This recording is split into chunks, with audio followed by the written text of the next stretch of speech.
Hi, my name is Miriam Bernabei and I'm a volunteer here at Greenburgh Town Hall. If you've been following this video series, Greenburgh Celebrates the Arts, you know that I've had the incredible opportunity to meet so many interesting, outstanding local visual artists. Their work has been showcased at Town Hall and other venues throughout Greenburgh. Our focus today, however, takes us into the world of women artists in mid-century America.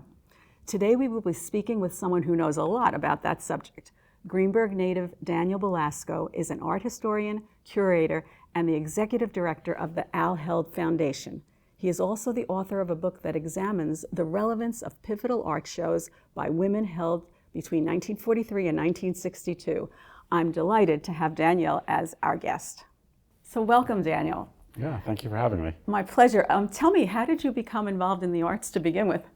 Well, like everything, it's a long story, but having been a Greenburgh native, I was exposed to art by my father, who brought me to art exhibitions, and the Whitney Biennial exhibition of 1993 was particularly exciting for me because it showed the intersection of art and politics and how artists were actually able to use their artwork to address issues of deep concern for them. And I was 18 at the time, and it really just kind of opened up a lot of possibilities. But it wasn't until I was out of college and a journalist and did a lot of writing and interviews about artists and exhibitions that I decided that I wanted to devote myself to the study of artists and then become a curator and create my own exhibitions. Wow. And so I went to graduate school and got my doctorate in art history, where I happened to do a dissertation on women artists of mid-20th century America, which ultimately became, of course, the subject of the book that we'll be talking about. Absolutely. Yeah. So why did you choose that particular time period, and why women? Yeah. I was most fascinated originally by slightly later generation of the feminist generation of the 1970s. Mm-hmm. A lot of it really came from just thinking about my own life and the time that I grew up in, and think about how the world changed because of the feminist movement, not just changed the lives of women, but of all people. And so I really felt like it was something that was still understudied from an art perspective. Mm-hmm. And so I was initially interested in exploring that generation of the feminists of the 70s, Mm-hmm. but then I felt that I couldn't fully understand what they were doing unless I understood what was happening the generation beforehand, and what were they reacting to and what were they responding to. Yeah. So when I was in graduate school, that's where I turned my attention to the 1940s and 50s. That time period has a reputation for being very conservative and very conformist, and period of certainly McCarthyism, and all that is true. Mm-hmm. But there was a lot of really exciting, art that was happening at that time. Yeah, absolutely. I noticed that that in that time period, only because I got a Facebook post because of what's going on now. Yeah. I just really think it's important to note that now you're looking at artists between 1943 and 1962, their work. Mm-hmm. It's amazing that they did what they did, because until 1964, an employer could refuse to hire someone just for being a woman. Mm-hmm. And until 1972, it was legal for a bank to refuse to let a married woman get her own account. And until 1972, it was legal for a doctor to refuse to prescribe birth control to a single woman. Mm-hmm. Until 1974, which, I was alive. Right. It was legal to refuse to sell a house to a woman. And until 1988, it was legal for landlords to refuse to rent a unit to a woman with children. That's amazing. Yeah, it's a staggering list of discrimination. Crazy. Yeah.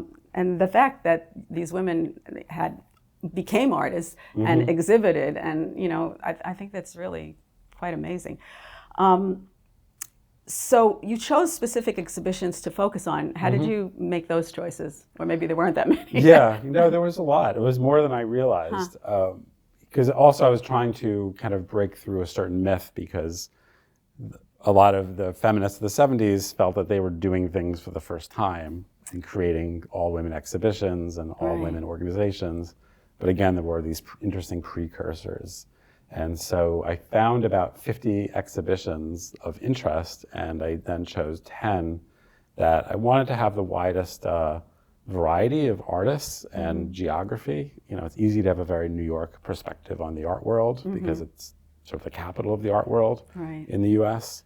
But I found shows in California and Texas and various cities on the East Coast that I wanted to explore. I was also interested in getting beyond just painting and sculpture and looking at exhibitions that included photography and printmaking and craft and all media. I wanted to try to find some racial diversity that I could. I mean, most of these shows were really largely all white, but there was a few where women of color were included, and then there was one exhibition in particular that was all about celebrating Black Americans, and there was a show that was painted by two women artists, one Black and one white. So that was like a really important exhibition to include in the book. Absolutely. That really struck me, that particular one, especially the painting of Marian Anderson and educator Mary McLeod Bethune. Right. And I was just touched by the fact that these women were really portraying the women that they knew, how they saw them and not how they were being portrayed in media. And yeah, exactly. They were in their own homes. They were very relaxed. They were full-length portraits. Yeah. They were painted from life, so it wasn't like the media image or the stereotypes of who they were, but as you said, it was really who they were. Yeah, so, yeah. Very cool. Were there common challenges or barriers that these women faced in getting their work exhibited, do you think? There were. I mean, there was either officially or unofficially quotas in galleries where they would only allow maybe one woman to be represented by a gallery. Wow. So there was often a lot of competition among some women to become that, that woman. There was stories, there was a photography show, and there's one woman who was a professional photojournalist, and she described how some of the men in her, I guess, company would sabotage some of her work sometimes. There often were a lot of other discrimination on hiring. I did also look at a number of Japanese American women artists who were incarcerated during World War II because of, the executive order at the time. So that's a significant challenge that they had to overcome. Gee, it's amazing. How do you know, did they band together or was it just independent women, just fighting for themselves? Friendships were really important. And so like this woman, Ruth Asawa, who was incarcerated as a teenager, and then she ended up, leaving and studying art and then moving to California. And she became very friends with an older artist named Imogen Cunningham, who was a photographer. And they bartered, where Asawa and her husband would help do design work around Cunningham's house, and then Cunningham would take photos of Asawa's work, which she could then use to apply for fellowships, like the Guggenheim Fellowship, or use them to help promote their work. So friendships are really important to support women kind of behind the scenes. Yeah, that's cool. Any favorite artists from the crowd? Yeah, there's so many. I mean, I did sort of preempt myself a bit when I talked about Ruth Asawa. I mean, she's really an extraordinary artist, and there's a major exhibition of her work that's coming up in San Francisco at the Museum of Modern Art there, and she's just a real innovator in just modern sculpture and design, and her work just weaves together literally so many different sources, from her own ancestry to her study of modern art with Joseph Albers, and she went to Mexico and she studied basket making. Oh, wow. And she was a mother of 6 children, and she was able to continue a studio practice while being a parent, and she was an educator. And so I think all of those facets were really, crucial, and they weren't limits or barriers, but I think they actually nourished her work too. And she's the cover of your book, and right? She's on the cover of the book, In addition. So there's a reason she's on the cover. Right. Yeah. How did these exhibits shape the careers of the artists involved? Do you think they grew from those exhibits, or most of them? Yeah, I think so. It's just for an artist, the most important thing is often to show your work, because you can feel very invisible even if you're creating work and people are seeing it, but if it's not getting out there, it's hard to really identify yourself as an artist. So it's so important to show. But then there's always these important connections that are made with dealers or with curators. Sure. And so some of these exhibitions led to future opportunities. So there was one of the shows I looked at was in Amarillo, Texas, by this alternative gallery space named Dord Fitz Gallery. And he really was excited about the work of Elaine de Kooning. And so he started showing her work, and she visited, and she really loved the Southwest, and she was able to get some opportunities to teach in New Mexico and other schools. And she built a whole group of collectors and patrons. So that is an example of, an artist who really benefited from one of these shows. Yeah. And her piece in your book I really liked also. That was March Sky. March Sky, Elaine de Kooning. That was really cool. Yeah. What I should have included is a great portrait of John F. Kennedy. Oh, wow. Which is hanging, from life. Most of the presidential portraits were, because of course of his assassination, they were not prepared to paint his portrait, but she was the one who actually painted him from life. Oh, wow. Yeah. Any other surprises that you found when you were researching? It was just, the whole book was full of surprises and full of, rabbit holes that I, had to resist fully jumping down all the way. I'd say one of the surprises was just the importance of high school art teachers, because they, for a lot of women, they didn't have the opportunity to teach at a college level. So high school level was sort of the highest level they could advance, but they did play a very important role within their communities, beyond just the school that they were teaching in. So there was an exhibition in Houston in 1953 of women artists that happened at a very important museum, the Contemporary Art Museum of Houston. But this woman, Norma Henderson, was a high school art teacher, and she was on the exhibitions committee, and she felt it was very important to do a show of women artists. And so there was an open platform, and she was able to accomplish that. So I think that just the creativity and the ingenuity and entrepreneurship of a lot of these artists, knowing that there were so many barriers, but they still found the opportunities to move forward and to do their work. Sure. Well, my surprise was finding out that Gypsy Rose Lee was also an artist. That was a surprise. Yeah, an artist, a writer, and she really tried to mix it up with the avant-garde art world at the time. Person. Yeah, in many ways. Definitely. Do you know how the critical and public reception was to these exhibits as opposed to exhibits of all male or male with one female? Yeah, it really varied. So the show that Gypsy Rose Lee was in was called 31 Women, and it was in New York in 1943. And that got a lot of attention, in part because Gypsy Rose Lee was in it, but there was a lot of other surrealist work with, where women were really exploring sexuality and were very direct about it. So it captured the interest, of the media at the time. So that's sort of one example. And then a lot of the other shows received maybe some local media coverage, especially if they're outside of New York City.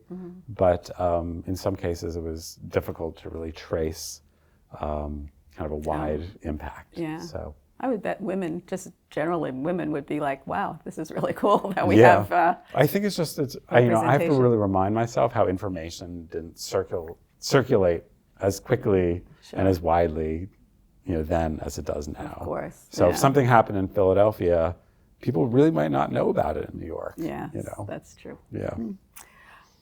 Do you think things have changed significantly for women artists today, like as opposed to Yeah, men? I mean, I just saw a number recently that, commercial art galleries, their representation of women is about 40%, which obviously is less than 50% and probably less than the overall number of women who are artists. Right. But that still does show a significant increase. So, I think there's a long way to go for true equality, because we're talking about hundreds and hundreds of years of history to change. But I think, I think a lot of progress has been made. You think we'll keep it? And yes, now it's holding on. We're holding on for dear life. Yeah. If you could have attended one of those exhibits, pick one. Yeah, no, the one I was talking about before, 31 Women at Art of the Century Gallery. I would have loved to have seen it, in part because there are no photos of it. I mean, there was a research challenge with these exhibitions, because they were not all documented. So I just would have loved to see that show. And then it was organized by Peggy Guggenheim, who played a really important role in bringing avant-garde art to New York. And so there were so many important people who were involved in the selection of, Marcel Duchamp and Andre Breton. It was a really remarkable period in New York in 1943. Wow. And Frida Kahlo was in that exhibition, although I don't think she went to the opening. So that is a show I would have liked to have seen. Yeah. Cool. What do you hope readers take away from your book? Well, I think it is a book that is full of rabbit holes, and I think that for those people who have deep interests in a certain area of art, I think it just will open up whole new vistas for them, whether they're interested in photography or sort of the famous abstract expressionists like Lee Krasner or Helen Frankenthaler, or if they're interested in more of a geographic diversity. So I think just that time period remains, we know a lot about individual artists and individual women artists who've become really well known from the 40s and 50s and 60s, but we don't know a lot about how they came together and how they related to each other, and how their work might have been seen.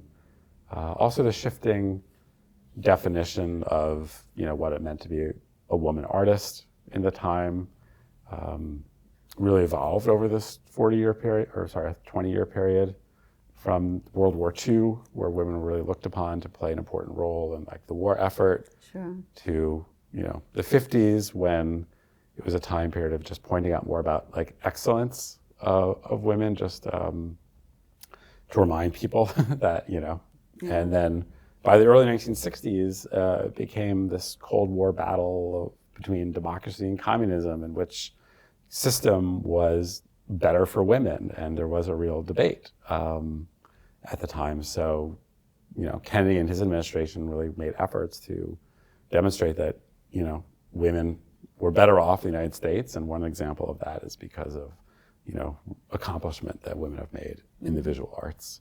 And so the last exhibition they talk about, which had happened at Mount Holyoke College in Massachusetts, does relate a little bit to that narrative.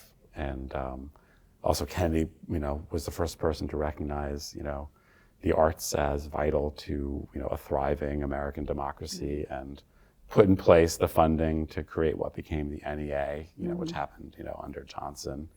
And so, so Kennedy was important in both recognizing women and art, and then, this exhibition kind of brought those things together.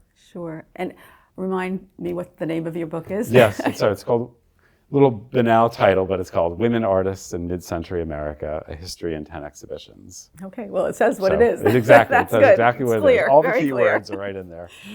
All right, what's next for you? Any upcoming projects or research areas you're exploring? Yeah, I continue to work and publish, discrete articles about different facets of women artists and feminism, and I am now moving into that project and looking more into the 1960s and trying to understand how the women's art movement really happened and how it evolved from civil rights organizing and the student movement and anti-Vietnam War activism of the early 1960s and mid-1960s into the women's art movement, which came together in the end of the decade. So cool. I'm hoping to be able to do a book about that. Okay, well, come back and tell us about it when you do that. Thank you. Thank you so much. It's been a pleasure meeting you and talking with you. And wish you lots of luck. Okay, thanks.